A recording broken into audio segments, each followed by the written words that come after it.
Chapter 152 Great War Outbreak, Agitation, and Resolution. The war had begun. It started earlier than I had expected. The final warning line that Testarossa pointed out was stepped over by the Empire's forces without any hesitation. At that moment, the Eastern Empire and Monster's country Tempest fell into a state of war. As an immediate response, Benimaru's instructions were transmitted to the First and the Third Corps via Thought Link. The two forces of the Tempest military began mobilizing simultaneously. Since the power of the tank cannon was unknown, it was suicidal to stay in the same position carelessly. There was still some distance left to traverse before both armies made contact, but we couldn't be careless, as the effective range of the enemy's weapon was still not clear. The most striking difference between the former worlds and this world's tank might be its shorter barrel. Inside the Jura Great Forest, where trees grew densely, there existed some trade routes. The tank corps came invading from the east, passed through the meadows, and crossed the large river, but its turret length wouldn't cause any trouble when rotating the gun turret, even inside a forest with its dense trees. It was questionable whether this had any effect on its accuracy and range, but judging from the performance of the weapons they were carrying, such as the rifle from a while ago, I thought that this situation was clearly problematic. The rifle from a while ago was silent and had no recoil. I could not confirm its silence as it was only a detailed scene projected onto the large screen that couldn't reproduce the audio.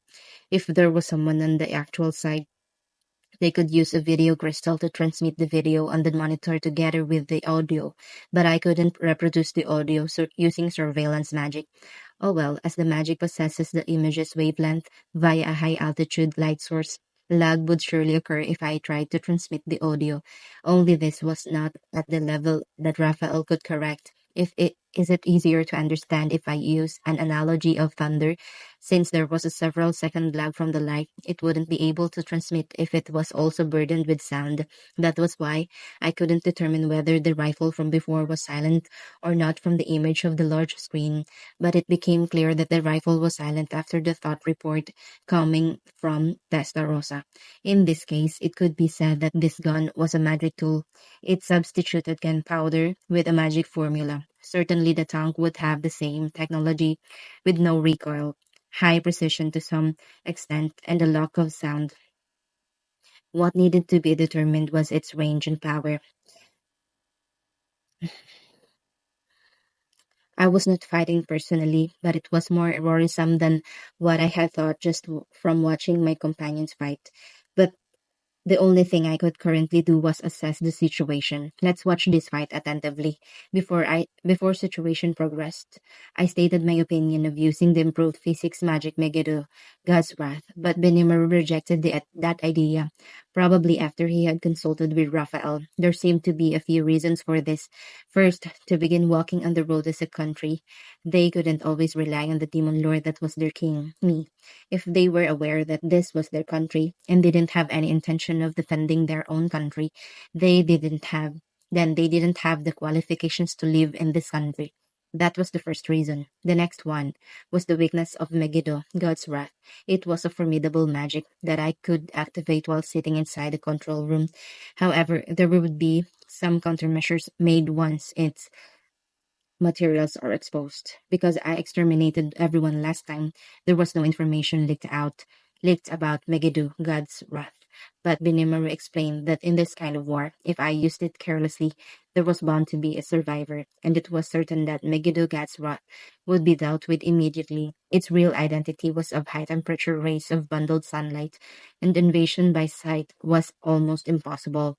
However, some degree of protection could be acquired if one was coated with materials that possessed a heat insulating effect. I judged that it was not easy to destroy the tank when the tank core appeared. I might not be able to penetrate the tank if I didn't raise the power and increase its temperature to 10,000 degrees. Also, I could predict that there would be no blazing explosion as it was not powered by fuel. I might penetrate it, but it might not stop the tank's movement. I could say that its power was tremendous for anti-personal magic, but it was a different story when facing such modern weapons. Perhaps it would be easier to just blow them all away with the normal nuclear strike magic. In that case, it was necessary to deal with the magician who put up the barrier first, and in the end it would proceed into a war where we would be dragged into a bog of wars, and this was not a story that would end out well. Then, should I only aim at the personal? So I thought, but I could comprehend that this was impossible, even for me. I was peerless against Karma's kingdom. It was possible because I had confronted them on the side personally. If I was going to shoot precisely, I needed to prepare various relay points to utilize the reflection of the light. That was clearly impossible while looking through a large screen. Still, this was because I couldn't accurately grasp the space with magic power perception, since there was space between me and the battlefield. So for long ranged attacks, it will always come down from the sky. I surely understood Minimaru's argument because it could be expected that they would take measures against it if I used it hurriedly. It seemed I needed to ascertain the situation before I used it. Then my job was to watch, since I gave Benimaru the right to command. With such reasons, I was watching the battlefield. Gobta's corps moved to the flank softly, smoothly, with perfect coordinated movements. Most likely, the Empire forces would try to grasp their position with monster detection magic. From here on, it was a match of skill and speed. Gupta was going to be Nimmer's wheel, Gupta was going as Benimaru's wheel, striking the flank of the tank corps with the speed of thunder. They were quicker than the rotation of the tank turret, and their aim was to slip into the tank from the front. They withdrew after delivering a blow to the infantry unit, which was placed to protect the blind spot of the tank turret. Their refined, beautiful movements were projected on the large screen. I could clearly tell that their mobility was high, even from the image which Soe's intelligence photography Core sends, like a huge monster running through the battlefield as it pleased. At the same time, a battle had also begun in the sky. The third corps, led by Gabil, which were hidden in the sky, attacked the airships. The enemy seemed considerably surprised by this and was not able to deal with them immediately. As a result, they succeeded in sinking down about three of them in an instant. It was the result of the repeated hit and run tactic used by all the members to attack in waves without being greedy. Even Gabil had handled the training of his subordinates considerably well, and he seems to have acquired a remarkable air combat force. There wasn't much power in the fireballs breathed out by the wyverns, but maybe thanks to everyone concentrating their attacks on a single spot, the numerous fireballs that they breathed out penetrate their airship's magic barrier. However, the original strategy was to attack the ground from the sky, even though they never assumed that the battle would become an air-to-air battle. What might be called a great strenuous effort had brought about a splendid result. Gupta and Gapil, those two showed the great results of their training and achieved result in their first actual combat. However, not everything would go smoothly. It would be proved immediately. Next scene. Lieutenant General Gastar bitterly glared at the approaching cavalry.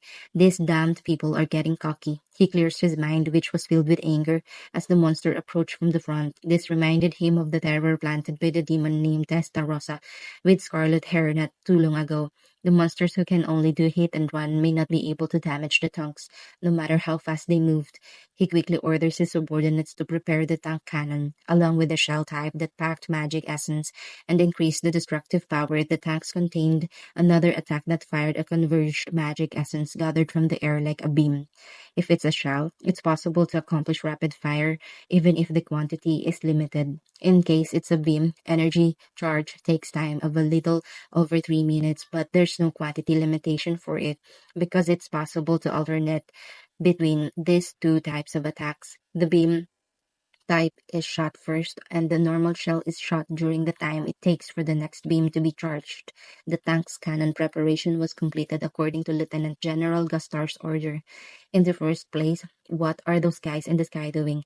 They should have started bombarding them from the sky to sweep the ground. Gastar commanded the tank in the outer circumference of the core to aim and shoot the cannons at the surrounding trees. While getting angry at the carelessness of his colleagues, the tank corps started expanding the battlefield by mowing down the surrounding trees while alternating between the two types of shells. In the first place, despite how large the trade route is, it's quite narrow if three tanks form a line because they were at a disadvantage because they were at a disadvantage disadvantage, as the enemy was setting up surprise attacks with speed much higher than a wild animal from the gaps of the overcrowded trees. First of all, they began to create an advantageous situation by transforming the battlefield. The subordinates who received the order handled the task properly without being flustered. The neighboring trees are mowed down without taking much time, and the space wide enough to operate the tanks was created. As the result, the superiority of the First Corps, led by Gupta, was lost as the obstacles they used to cover and hide were removed. A fierce battle also started in the sky. At first, they were caught off guard and suffered some losses, but Major General Faraga, who commanded 100 airships of the Aerial Fighter Legion, was a capable man. In the current situation, the cornerstone of the anti-Voldora containment strategy was the airship, which could be called an air fortress, that had the largest magic canceller device installed. Piloting it was the elite wizard class member who commands the magicians. Adjustment of the magic amplification cannon was vital. Also, the magic barrier was laid out to always protect the airship. Furthermore, wall shield, which is a magic to deal with physical attacks, is amplified to prevent attacks to the airship. A superficial attack will not surpass it. I actually, after the first wave of attacks, the airship didn't suffer any damage from the Wyvern's fireball. Major General Faraga unconsciously sprouted a smile and regained his composure. After becoming calm, he felt resentment as three airships had sunk after being surprised by the likes of Wyvern. The deployment of shield was not done in time, and the attack surpassed the magic barrier and became the proof of his carelessness, which, with such anger, he faced the approaching wyverns. Counterattack. The magicians who stand by at the magic amplification cannon station begin the spell chant. So he issued an order. The spell of the magician who usually fire it was amplified to 20 times of its power by the magic amplification cannon. It's a cannon only in name. Actually, it's just a pedestal with an ability to amplify the used magic. A huge spell control orb was made with a magic stone of high purity. Originally, orbs which were attached to staffs were as big as a fist due to spell amplification effects. Various large-scale magics were able to be casted. TLN, the battlefield of the sky.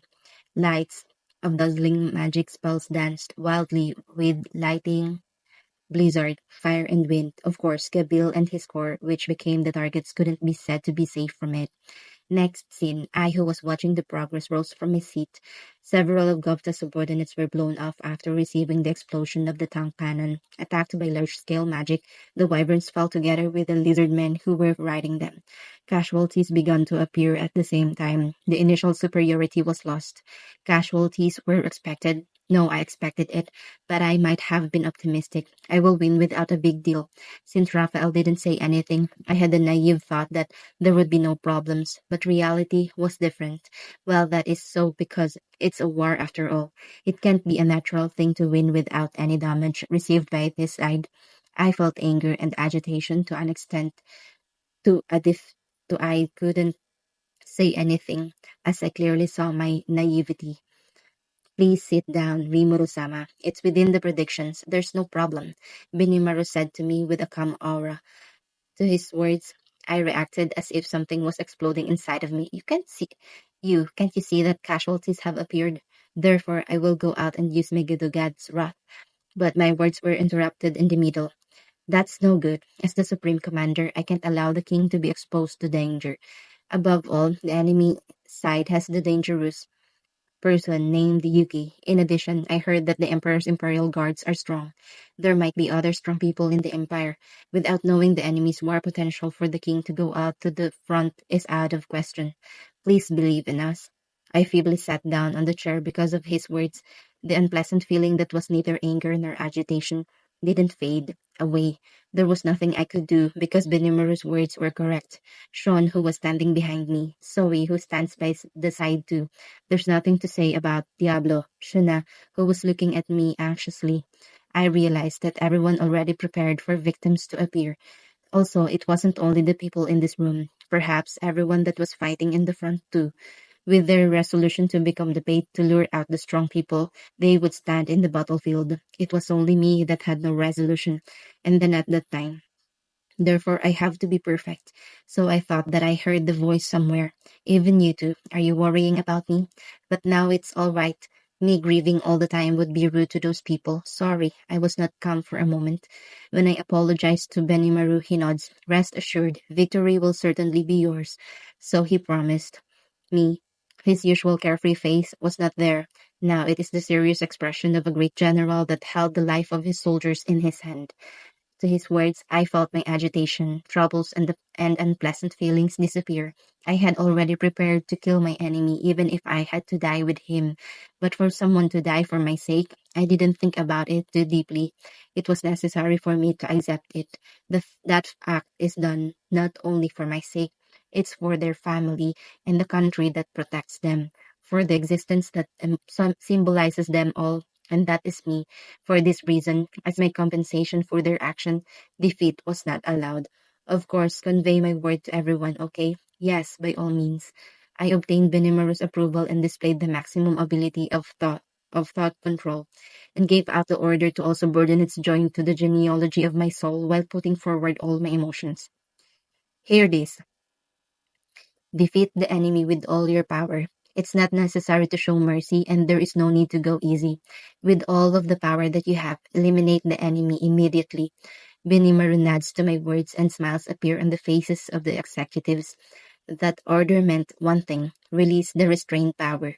Properly understanding the meaning of my words, the monsters resumed their action, and then my words would greatly change the state of the war. Light travels at 300 million milliseconds, while sound travels only at 340 milliseconds.